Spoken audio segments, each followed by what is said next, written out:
नमस्कार दोस्तों, मेरा नाम है डॉक्टर रणबीर सिंह और इस वीडियो में मैं आपको disc bulge, disc herniation, sciatica और स्पाइनल कैनाल स्टेनोसिस के स्टेप वाइज ट्रीटमेंट के बारे में बताऊंगा। इस ट्रीटमेंट को फॉलो करके आप अपनी जो प्रॉब्लम बैक पेन की, शियाटिका की प्रॉब्लम जो आपको डिस्क बल्ज के कारण हुई है, उससे काफ़ी हद तक छुटकारा पा सकते हैं। अगर आपको ये बात परेशान कर रही है कि क्या आपका डिस्क बल्ज या शियाटिका और जो डिस्क हर्निएशन है वो प्रॉब्लम आपकी कभी ठीक हो पाएगी या नहीं हो पाएगी, तो उसके रिगार्डिंग आपके लिए एक अच्छी खबर ये है कि 2014 में एक स्टडी की गई थी जिसमें इन चीज़ों disc bulge, disc herniation, disc extrusion और लंबर कैनाल स्टेनोसिस के बारे में स्टडी की गई थी और उसमें ये पाया गया था कि फिजियोथेरेपी और कंजर्वेटिव ट्रीटमेंट से आप अपनी इन प्रॉब्लम से छुटकारा पा सकते हैं बिना सर्जरी के। तो आज हम उसी के बारे में डिस्कस करने वाले हैं। तो आइए शुरू करते हैं।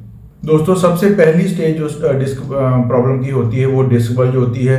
अगर आपने कोई हैवी वेट उठाया है, जहाँ आपकी बॉडी को कोई झटका लगा है जिसकी वजह से अचानक आपकी बैक में पेन शुरू हो गया है और वो पेन आपकी लेग्स में भी जा सकता है, जिसको हम शियाटिका कहते हैं। अगर आपको इसको हम बोलते हैं अक्यूट प्रॉब्लम, अक्यूट की सडनली शुरू हुई है और ये प्रॉब्लम फ्रेश शुरू हुई है, तो उसमें जो आपको एक्सरसाइज करनी है वो दो तरह की एक्सरसाइजेज हैं जिससे आपको डिस्क बल्ज कम करने में हेल्प होगी। सबसे पहले तो आपको क्या करना है कि स्पाइनल डीकम्प्रेशन करना है। स्पाइनल डीकम्प्रेशन में क्या है कि सपोज कीजिए आपके ये दो वर्टिब्रे हैं, इनके बीच में डिस्क होती है, वो बल्ज हो गई है। तो इसमें क्या करना है कि आप डीकम्प्रेशन से क्या होगा कि इनके बीच में हम गैप बढ़ाएंगे, जिसकी वजह से वो डिस्क अपनी जगह पे वापस आएगी। तो उसके लिए आपको क्या करना है कि आपको इसके लिए स्पाइनल डीकम्प्रेशन को हम दो तीन तरीके से कर सकते हैं। सबसे जो सिंपल तरीका है उसके लिए आपको दो या तीन बड़े बड़े पिल्लोज की जरूरत पड़ेगी। आप एक के ऊपर एक उनको रख लीजिए और फिर अपने हिप्स को उनके ऊपर रख के आपको उल्टा लेट जाना है और अपनी बॉडी को बिल्कुल ढीला छोड़ देना है। आपके नी जो है वो ग्राउंड को टच होने चाहिए ताकि आपकी बॉडी को अच्छी तरह वो पुल करें और आपकी अपर बॉडी ऊपर की तरफ पुल करेगी, आपकी लोअर बॉडी नीचे की तरफ पुल करेगी। और अगर आपके लंबर स्पाइन में वो डिस्क बल्ज आ गया है तो वो उसके गैप बढ़ेगा उसमें से और आपकी जो डिस्क है अपनी जगह पे नॉर्मल वापस जाने की कोशिश करेगी।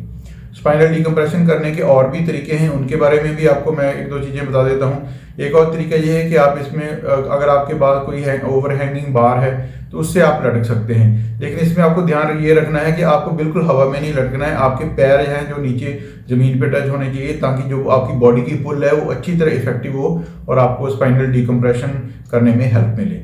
जहाँ आप इसको बेड और सोफे की साइड पे भी कर सकते हैं, अपनी बॉडी को जो लोअर बॉडी को नीचे की तरफ हैंग कर सकते हैं और उससे भी आपका जो स्पाइनल वर्टिब्रेस के बीच में है गैप बढ़ेगा और आपकी डिस्क अच्छी तरह वापस चली जाएगी और आपका पेन कम हो जाएगा।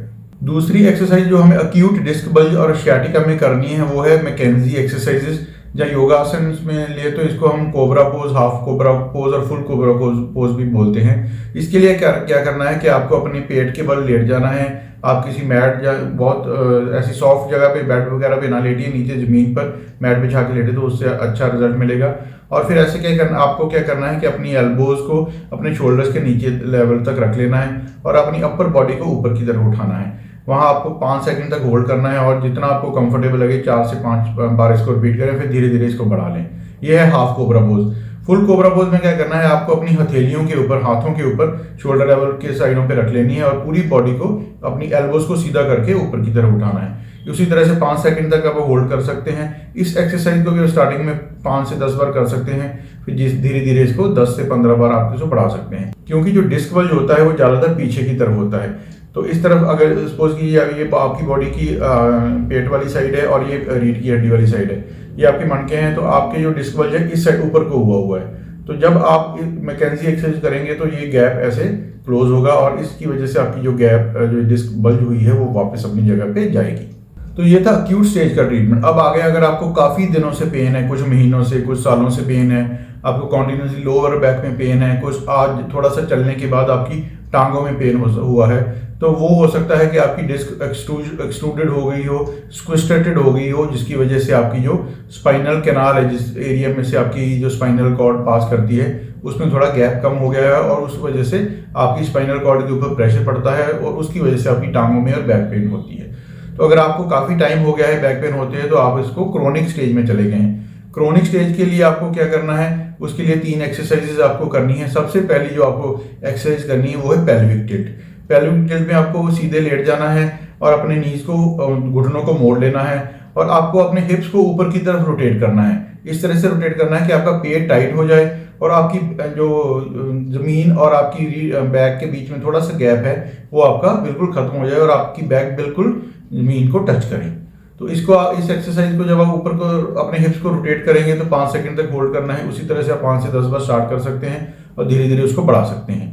इस एक्सरसाइज से क्या होगा कि आपके जो कोर मसल्स हैं, पेट के मसल्स हैं, वो स्ट्रेंथन होंगे, जो बैक के मसल्स हैं वो स्ट्रेच होंगे और उसकी वजह से जो आपकी जो स्पाइनल कैनाल में नैरोइंग हुई है उसमें स्पेस बढ़ेगी और साथ में ही मसल स्ट्रेंथनिंग की वजह से आपकी बॉडी को और स्पाइन को सपोर्ट मिलेगा, जिसकी वजह से उनके ऊपर प्रेशर कम होगा। दूसरे नंबर पे हमें जो एक्सरसाइज करनी है वो है knee to chest exercise. Knee to chest exercise में भी आप अपनी पीठ के बल आपको लेट जाना है और आपको घुटने अपने मोड़ लेने हैं और अपना जो इसको आप बारी बारी दोनों घुटनों को कर सकते हैं और एक साथ भी कर सकते हैं। पहले आप अलग अलग बारी बारी अपने दोनों घुटनों को कीजिए, अपने तो हैंड्स को अपनी नीज के ऊपर रख के अपनी बॉडी की तरफ पुल करना है। इसमें ध्यान ये रखना है कि आपको नेक अपनी में स्ट्रेस नहीं लाना है और ना ही नेक को ऊपर उठाना है। जितना आप कंफर्टेबली अपनी नीज को अपनी बॉडी की तरफ खींच सकते हैं उतने कीजिए। ये नहीं कि बिल्कुल आपको अपनी चेस्ट की तरफ उसको टच करना है, जितना कंफर्टेबल है उतना ही कीजिए। पहले एक बार कीजिए, राइट साइड कीजिए, इसको लेफ्ट साइड कीजिए और फिर दोनों टांगों को आप फोल्ड करके अपनी बॉडी की तरफ पुल करने की कोशिश कीजिए। ज़्यादा आपको बॉडी में स्ट्रेस नहीं लेना है, नेक आपकी रिलैक्स लेनी चाहिए इसमें। लास्ट एक्सरसाइज जो आपको क्रोनिक डिस्क बल्ज और स्पाइनल कैनाल स्टेनोसिस में करना है वो है trunk rotation, lower trunk rotation. इसमें भी आपको पीठ के बल ही लेटना है, अपने नीज को फ्लेक्स कर लेना है, हाथों को थोड़ा बाहर की तरफ फैला लीजिए और धीरे धीरे अपने नीज को एक तरफ, बॉडी की एक तरफ बेंड करना है। कुछ सेकंड तक होल्ड कीजिए, फिर उसको दूसरी तरफ बेंड कीजिए। इसको भी आप 5 से 10 बार स्टार्टिंग में कर सकते हैं, फिर इसको आप अपनी कंफर्ट लेवल के अकॉर्डिंगली इसको बढ़ा लीजिए। इसका डिफिकल्ट वर्जन भी आप कर सकते हैं, जिसमें आपको अपनी लेग्स को हवा में उठा लेना है और उसी तरह से एक साइड पे बेंड करना है, फिर उसको दूसरी साइड पे बेंड करना है। इसी तरह से आप इसको जितना आपको कंफर्टेबल, 5 बार आपको मिनिमम करना है, 5 से 6 बार, फिर धीरे धीरे आप कंफर्ट लेवल के अकॉर्डिंग बढ़ा सकते हैं। इस एक्सरसाइज से क्या होगा कि अगर आपका क्रोनिक डिस्क बल्ज हुआ है, डिस्क आपकी बहुत ज़्यादा बल्ज हो के आपकी जो स्पाइनल कैनाल है जिसमें जो नाड़ी हमारी होती है स्पाइनल कॉर्ड वो चलती और ट्रेवल करती है, वो उस पर प्रेशर आ गया है, तो इन एक्सरसाइज से उसमें जो गैप वो ओपन अप होगी और उसमें जो गैप है वो खुलेगा और आपकी स्पाइनल कॉर्ड के ऊपर प्रेशर कम होगा, जिसकी वजह से आपको पेन में रिलीफ होगा। तो जब आप इन एक्सरसाइज को रेगुलरली करते रहेंगे तो जो आपकी डिस्क बल्ज हो चुकी है बहुत ज़्यादा क्रोनिक, वो धीरे धीरे बॉडी खुद ही उसको रीअब्जॉर्ब करती रहती है। अपने बॉडी में ऐसा प्रोटेक्टिव मैकेनिज्म होता है कि डिस्क जो खराब हो गई है उसको धीरे धीरे फैगोसाइटोसिस कहते हैं, वो बॉडी अपने आप ही उसको खा जाती है। तो 1-2-4 महीनों में जैसे आप इसको प्रैक्टिस करेंगे, आपको गैप आपका जो उसमें जो स्पेस है वो बढ़ेगी। जैसे जैसे डिस्क रिजॉल्व होगी तो आपके सिम्टम्स भी कम होने लगेंगे।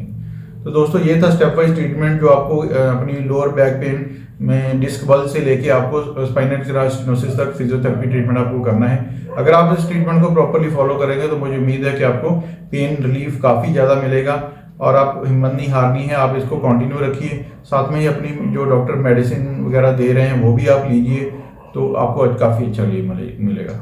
तो इस वीडियो को लाइक और शेयर करना मत भूलिए, चैनल को सब्सक्राइब कर लीजिए ताकि लेटेस्ट आने वाले वीडियोस के बारे में आपको पता चल सके।